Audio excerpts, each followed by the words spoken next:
En 750 avant Jésus-Christ, au moment où commence l'histoire romaine, on trouvait en Italie trois sortes de peuples: les Italiotes, les Grecs et les Étrusques.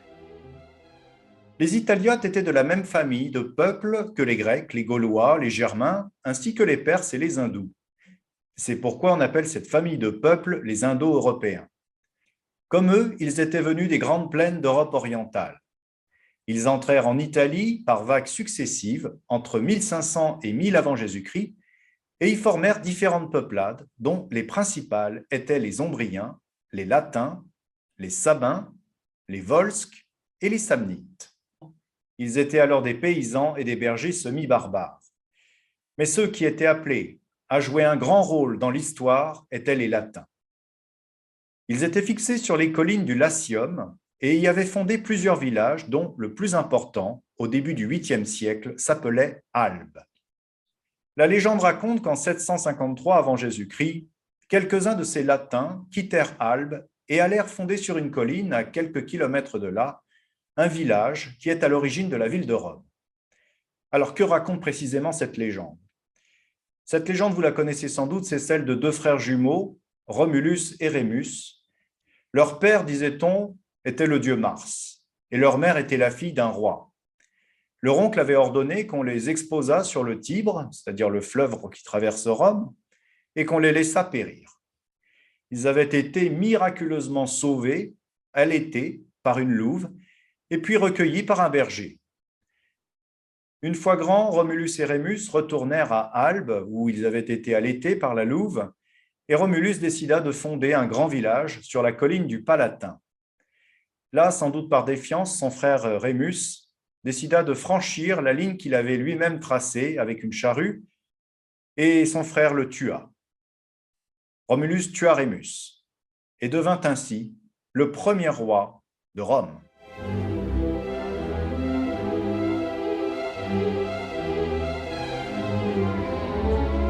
Pour comprendre la grandeur de Rome, il faut d'abord regarder la situation géographique très favorable de l'Italie.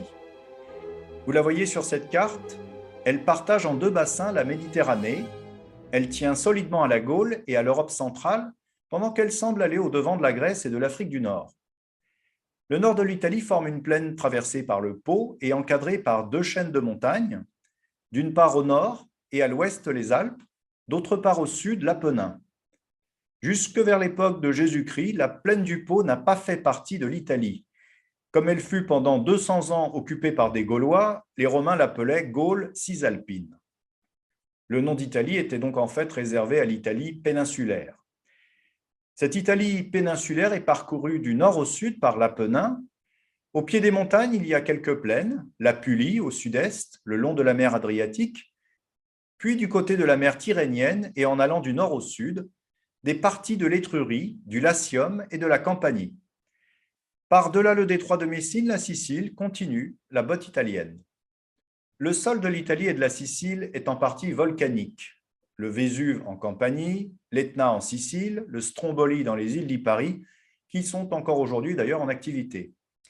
Ni à l'est ni à l'ouest, les côtes ne sont favorables à la navigation. Conséquence, à l'inverse des Grecs, qui étaient des marins et des marchands, les Romains furent avant tout des terriens et des paysans. Sur les autres collines du Latium, il y avait bien sûr d'autres villages, des villages latins et des villages sabins. Les Sabins et les Latins furent d'abord ennemis, puis ils s'unirent. Dès lors, pendant environ 2 siècles, les rois se succédèrent à Rome, tantôt des Sabins et tantôt des Romains. Le premier qui succéda à Romulus fut le Sabin Numa, qui organisa la Légion romaine. Sous le Romain Tullius Hostilius, une guerre éclata entre Rome et Albe. Alors, chose particulière, au lieu de faire affronter 2 armées, on décida d'organiser un combat singulier entre 3 frères, les 3 Horaces, contre 3 autres frères, les 3 Curias. Ce combat d'ailleurs inspira la pièce de théâtre tragique Horace de Corneille, qui fut jouée en 1640. Rome remporta ce combat et devint, à la place d'Albe, la ville principale du Latium. Mais déjà, Romains et Sabins commençaient à subir l'influence de deux autres peuples étrangers, établis depuis peu en Italie, les Grecs et les Étrusques.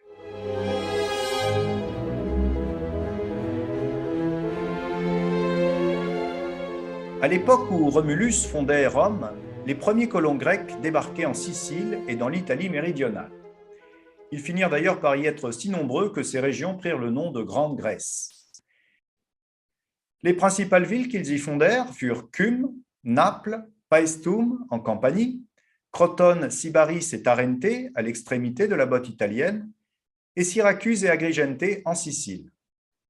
Aux Italiotes des environs, les Grecs apportèrent peu à peu la connaissance des dieux de l'Olympe, que les Romains vont d'ailleurs rebaptiser comme Jupiter ou Mars, le goût de l'art et aussi quelques notions scientifiques. Mais les Grecs vont surtout apporter une chose essentielle, leur alphabet. Peu après les Grecs vinrent les Étrusques, un peuple mystérieux dont l'origine demeure encore un débat et un vrai mystère pour les historiens et les archéologues. Certains pensent que les Étrusques sont venus d'Asie mineure par la mer et débarquèrent en Étrurie, c'est-à-dire la Toscane d'aujourd'hui. D'autres pensent au contraire que les Étrusques étaient déjà sur place depuis bien longtemps et que les artefacts que nous avons retrouvés, qui témoignent d'une influence de l'Inde, mais aussi de Perse, eh bien, n'a été en fait qu'une adoption de ces cultures. Il faut savoir que les Étrusques drainèrent le pays qui devint une riche terre à blé. On a retrouvé des statues et des sculptures qui témoignent de leurs compétences particulières pour travailler le fer, notamment sur l'île d'Elbe, mais aussi l'or et l'argent. Ils sculptèrent de magnifiques statues en bronze et en terre cuite, et chose intéressante, ils enterraient leurs morts. Je dis chose intéressante car beaucoup de civilisations à l'époque ne pratiquaient pas l'inhumation, mais l'incinération. Les Étrusques étaient aussi des marins et des commerçants. Ils eurent une flotte nombreuse et établirent des comptoirs en Provence, mais aussi en Espagne. Et par là, ils entrèrent en rivalité directe avec les Carthaginois. Les Étrusques étaient hantés par la crainte des morts et des dieux. Les morts, torturés par d'affreux démons, revenaient parfois au jour et tourmentaient les vivants. Pour apaiser ces âmes errantes et ces fantômes, eh bien, les Étrusques vont offrir aux dieux des sacrifices humains en faisant combattre sur leur tombe des gladiateurs qui s'entretuaient. Et pour connaître la volonté des dieux et ne rien faire qui pût leur déplaire, les Étrusques avaient recours, comme les Chaldéens, à la divination. Leurs prêtres observaient par exemple le foie des animaux sacrifiés ou regardaient le vol des oiseaux. Et cela indiquait en fait les cérémonies par lesquelles on pouvait se rendre favorable les dieux. Au cours du VIe siècle avant Jésus-Christ, les Étrusques étendirent leur domination sur le Latium et la Campanie au sud, et sur une partie de la plaine du Pô au nord. Rome et Capoue d'une part, Bologne et Milan d'autre part, furent des villes étrusques. 3 rois étrusques régnèrent alors sur Rome, peut-être de 550 à 509 avant Jésus-Christ. Il n'y a pas d'exacte certitude sur ces dates. D'abord Tarquin l'Ancien, puis Servius Tullius, et enfin Tarquin le Superbe, c'est-à-dire l'orgueilleux. Ces rois unifièrent en une ville tous les villages latins et sabins, et ils l'entourèrent d'un solide rempart. En ce sens, on peut donc affirmer que les Étrusques ont vraiment fondé Rome. Sur la colline du Capitole, ils élevèrent un temple au dieu Jupiter, et pour drainer la dépression marécageuse qui se trouvait juste au pied des collines, ils ont creusé un égout, la Cloaca Maxima. Enfin, ils apportèrent aux Romains une chose essentielle, l'alphabet étrusque. Depuis le 8e siècle avant notre ère, le puissant empire étrusque s'était imposé en Italie. C'est un peuple mystérieux. On sait juste qu'il s'était étendu au Latium.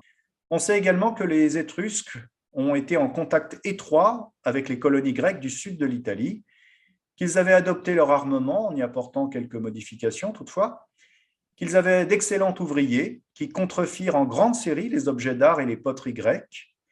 On sait aussi que les Étrusques avaient d'excellents architectes. Ils bâtirent des villes avec des remparts imposants. Tous les habitants de la plaine vont en fait se fondre rapidement en un seul État, l'État romain. Les Romains attaquèrent alors bientôt les Étrusques, qui étaient déjà en conflit avec les invasions barbares gauloises. Conséquence, alors que Rome va s'étendre et se renforcer, l'Empire étrusque, lui, va décliner définitivement après la prise de Bologne en 350 avant Jésus-Christ.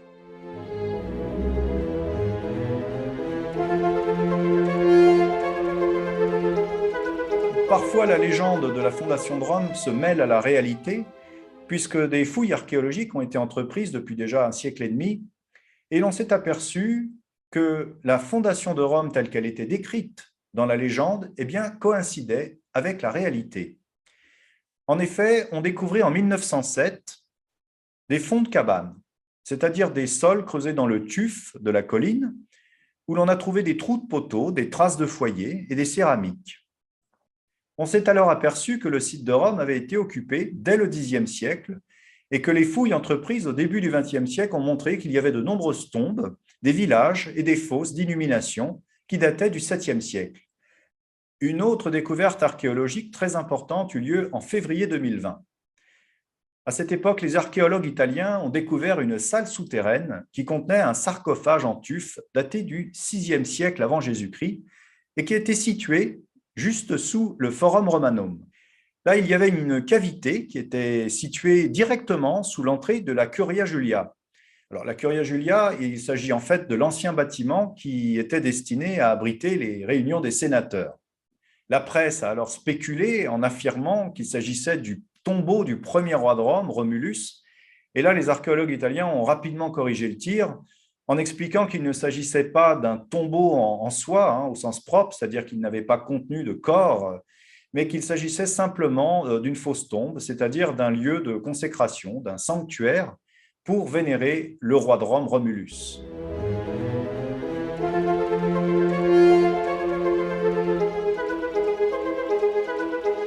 À cette époque, comment était organisée la société romaine? Eh bien, les Romains étaient divisés en grandes familles, qui comprenaient non seulement le père, la mère et les enfants, mais encore toutes les personnes qui descendaient d'un même ancêtre. Cet ancêtre, on l'appelait le père, en latin pater, et on donnait le nom de patricien aux membres de ces grandes familles. À côté des patriciens se trouvaient les clients, d'un nom latin qui signifie « ceux qui obéissent ».